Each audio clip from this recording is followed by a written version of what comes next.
bien, bienvenue dans cette nouvelle vidéo. Je suis trop contente de vous retrouver en cette année 2021. Ah shit.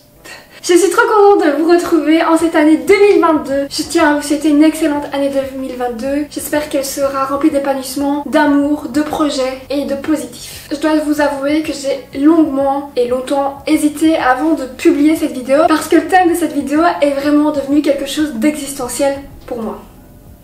Ça fait 2 ans maintenant que chaque début d'année je vous fais une vidéo, mes nouvelles résolutions. Je sais pas ce que ça vous évoque vous, mais d'après ce que j'ai pu constater, la plupart des personnes, dont moi, ne respectent pas ces résolutions. Et je me suis rendu compte qu'en plus d'être inutile, vu qu'on les fait pas, c'est une pression de dingue qu'on va s'infliger pendant 1 an. Et quand t'arrives à la fin de l'année, au lieu d'être super content, super contente d'arriver à la fin de l'année et d'avoir accompli tant de choses, et ben tu te focuses sur ces résolutions que tu n'as pas su tenir pendant 1 an. Pour ma part, je pense que ces résolutions qu'on prend tous en début d'année, c'est juste pour notre bonne conscience et pour planifier un futur qui n'existe pas encore. Alors pour moi cette année, ma résolution, c'est de ne pas prendre de résolution. Je m'explique. Ne pas prendre de résolution, c'est pas ne rien faire. Moi je vais plutôt remplacer le terme résolution par intention. Donc j'ai l'intention de faire ci, j'ai l'intention de faire ça. Un peu j'ai l'envie de, mais pas je me mets la pression et j'ai l'obligation de, parce que j'ai signé un pacte avec moi-même. Donc bien entendu on va pas faire le topo de l'année 2021, je pense que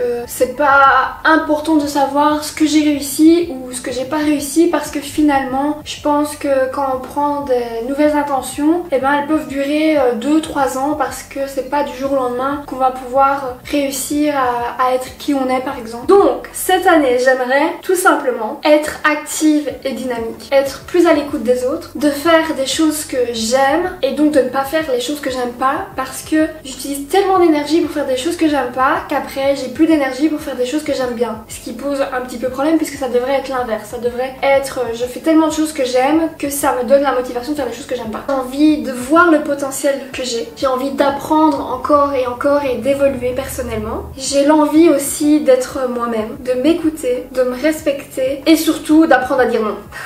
J'ai vraiment du mal à dire non. En fait, quand je dis pas non, ben j'ai tendance à faire des choses que j'ai pas envie de faire finalement. Ou alors que j'ai envie de faire mais que c'est pas le bon moment, mais je dis quand même oui. Et ouais, j'ose pas dire non parce que j'ai peur que les personnes auxquelles je dis non pensent que je suis égoïste, pensent que voilà, je leur accorde plus d'importance, que c'est vraiment une introspection que je suis en train de vous faire, je vais m'arrêter là. Mais bref, vous avez compris le principe. Donc voilà, c'est tout ce que je me souhaite pour cette année 2022 et c'est tout ce que je vous souhaite à vous aussi. Car pour moi, c'est vraiment la recette du bonheur. Ah, j'en ai oublié un, c'est de prendre soin de moi. Donc par là, on peut entendre sport, on peut entendre se maquiller, prendre soin de son corps, mais sans se mettre la pression, mais tout en étant dynamique. Je vais conclure cette vidéo en vous disant que c'est pas grave si t'arrives pas à faire 4 fois du sport par semaine. Si t'en fais déjà 1 fois, c'est déjà très bien. Je pense qu'il faut arrêter de cultiver ces résolutions parce que ça nous fait culpabiliser, parce que toute l'année on va y penser sans passer à l'action et ça nous prend déjà beaucoup d'énergie rien que d'être dans notre tête. Voilà pourquoi cette année je décide de ne pas en faire. Après bien sûr qu'il faut continuer de se donner des défis quotidiens chaque jour, mais des défis naturels où on se force pas de faire les choses parce que chaque défi va nous amener un peu plus vers où on veut aller en fait tout simplement. C'était très